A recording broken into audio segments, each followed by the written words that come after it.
नमस्कार, मी विनायक कोळ आणि आज आपण बघणार आहोत की हे संपूर्ण स्वस्त ज्यूस हे ब्लिश अँड शाईन्स कंपनीचं संपूर्ण स्वस्त ज्यूस हे आज आपल्या बॉडीवर कशा पद्धतीनं काम करतं. कारण आज प्रत्येकांना माहित आहे की लाईफस्टाईल बदललेली आहे.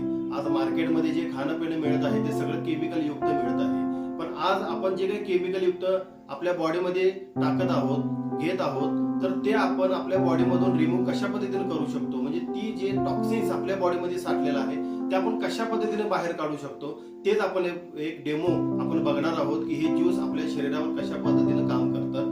तर आज आपण इथं बघू शकतो की हे 2 ग्लास आपण घेतलेला आहे आणि ह्या ग्लासामध्ये आपण तांदूळ घेतलेला आहोत. तर हे तांदूळ जे आहे ह्या तांदळामध्ये आपण काय करणार आहोत, तर हे जे बेटाडीन केमिकल आहे जे जखमेवर वापरतात, जखम स्वच्छ करण्यासाठी, जखमेवरचे जे काही जंतू आहे ते जंतू मारण्यासाठी, म्हणजेच काय की हे प्रकारचं विषच आहे आणि ते जर आपल्या जखमेवर जे जंतू मारण्यासाठी काम करत असेल तर हे सुद्धा आपल्या पोटामध्ये गेलं तरी सुद्धा हे आपल्या शरीराला काही ना काही इफेक्ट करू शकतं. मग हेच आपण आज काय करतोय की हे बेटाडीन केमिकल आपण ह्या दोन्ही तांदळामध्ये आपण टाकणार आहोत.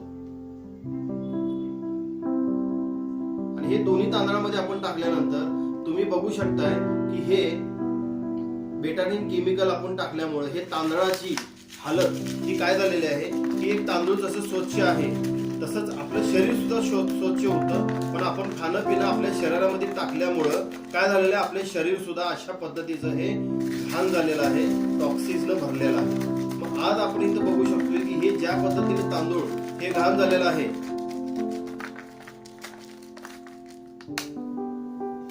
आपण ह्याच्यामध्ये पाणी टाकतोय.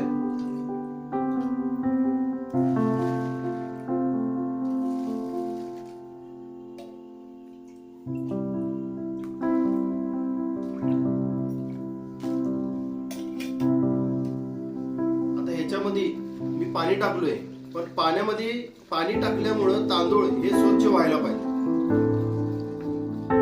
दोन्ही मध्ये पण मी टाकलोय.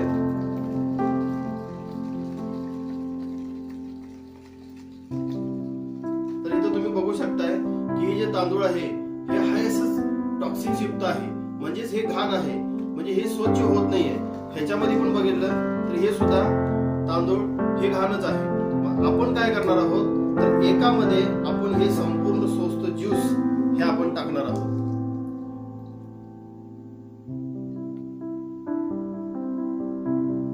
संपूर्ण स्वस्त ज्यूस घेण्याची जी पद्धत आहे ते सकाळी अनुशापोटी 15 ml आणि संध्याकाळी जेवणाच्या अर्धा तास अगोदर 15 ml असा 30 ml चा डोस आहे. पण आपण आता जस्ट ह्याच्यामध्ये टाकलेला आहोत, ते किती टाकलेला आहोत, तर फक्त एक 10 ते 15 ml आपण ह्याच्यामध्ये टाकलेला आहोत. इथं तुम्ही बघू शकताय की ज्यामध्ये ज्यूस टाकलेला आहे त्याचा कलर थोडासा चेंज झालेला आहे आणि आपण ज्याच्यामध्ये टाकलेला नाहीये, तुम्ही इथं बघू शकताय की हाय असं पाणी तुम्हाला काळपट दिसत आहे. आणि ह्याच्यामधले जे तांदूळ जे आहेत हे तांदूळ तुम्ही बघू शकता की हे तांदूळ कसे झालेले आहेत. तर ह्याचा जे टॉक्सिन्स जे काळं होतं ते काळं निघालेलं आहे आणि पांढरं तुम्हाला दिसत आहे. इथं तुम्ही बघू शकताय. आणि इथं जर इथं बघितलं ना तुम्ही, तर अजून पण हे जे तांदूळ आहे, हे जे पाणी आहे हे काळच दिसत आहे तुम्हाला. आणि ह्यातलं जे तांदूळ पण आहे ते तांदूळ सुद्धा हे असं काळच तुम्हाला दिसत आहे. म्हणजेच काय की हे जे संपूर्ण स्वस्त ज्यूस आहे आपण घेतल्यानंतर आपल्या शरीरामधले जे काही टॉक्सिन्स आहे ते टॉक्सिन्स आपल्या बॉडीमधून बाहेर काढायचं काम करतं. हे तुम्ही तांदूळ बघू शकताय की एकदम स्वच्छ झालेला आहे. आणि हे एक तात्पर्य एकच आहे की आपल्या शरीरामध्ये जी काही घाण आहे ते संपूर्ण स्वस्त ज्यूस हे बाहेर काढण्याचं काम करतं. आणि जर आपल्या शरीरामधनं जर घाण मग आपल्या पोटामध्ये असेल, मग आपल्या रक्तामध्ये असेल, जे काही घाण असेल ते घाण हे बाहेर काढायचं काम करतं. हे एवढं जबरदस्त ज्यूस आहे. धन्यवाद.